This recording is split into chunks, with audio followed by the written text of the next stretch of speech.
Yn dilyn penderfyniad Prifysgol Cymru y Drindod Dewi Sant I adleoli cyrsiau dyniaethol o gampws Llambed I Gaerfyrddin, cynhaliwyd cyfarfod cyhoeddus I drafod dyfodol campws Llambed, yma yng nghanolfan celfyddydau Llambed, ar nos Iau, y 7 ar 20 o Chwefror.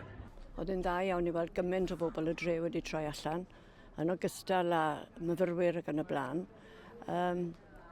Siom bod dim patrwn clir am y dyfodol, ond o'n i'n teimlo falle bod y rai syniadau fel falle bod y rai adeiladu dan nhw fydde dros ben.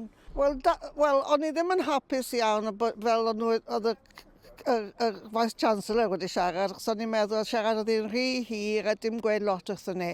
Mae Cymdeithas Llambed wedi cyflwyno deiseb seneddol yn galw ar Lywodraeth Cymru a Phrifysgol Cymru y Drindod Dewi Sant I sicrhau cynllun hyfyw a chynaliadwy I gampws Llambed. Dyma Jane Nicholas o Gymdeithas Llambed.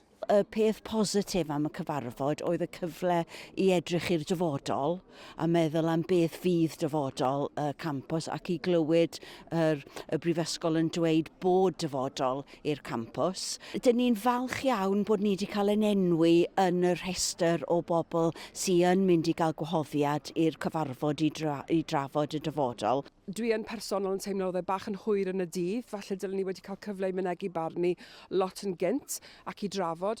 Fi'n credu bod y perthynas tawn yn gawn fel petai yn sut maen nhw'n gweud yn Saesneg wedi bod yn gryf dros blynyddoedd. Dwi yn credu bod yna ffordd falle I datblygu yr cyswllt. Mae lot o bobl o blaid y prifysgol, o blaid cydweithio, a dwi yn gweld dyfodol i'r dref a'r prifysgol I weithio mwy agos. Wel, swn i'n dweud bod teimladau fi'n ddiweddar wedi newid o gracter I fod yn fwy feddylgar. Dim pwynt dadlau efo'r penderfyniad agor mae wedi dod trwyddo. So oedd e'n gyfle positif heno I gael y dre a pob math o bobl, myfyrwyr ag ati mewn un stafell am y tro gyntaf. O'n i'n meddwl, wel, ben oedd e'n positif. Oedd lot o siarad y biti beth oedd wedi mynd mlaen yn y blynyddau cyn. A fi'n credu oedd eisiau fwy o edrych ymlaen, ond wnaethon ni cyrraedd na erbyn y diwedd.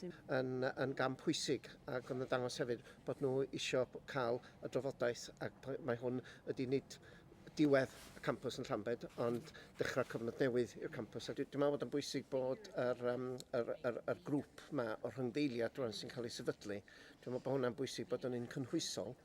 Mewn datganiad, mae Prifysgol Cymru y Drindod Dewi Sant wedi pwysleisio mai nid cau campws Llambed yw'r nod, gan ychwanegu y bydd y Brifysgol yn ffurfio prosiect gan randdeiliaid megis gwleidyddion, cyngorau tref a sir, gan obeithio cynnal y cyfarfod cyntaf o'r prosiect hynny ym mis Mawrth 2025.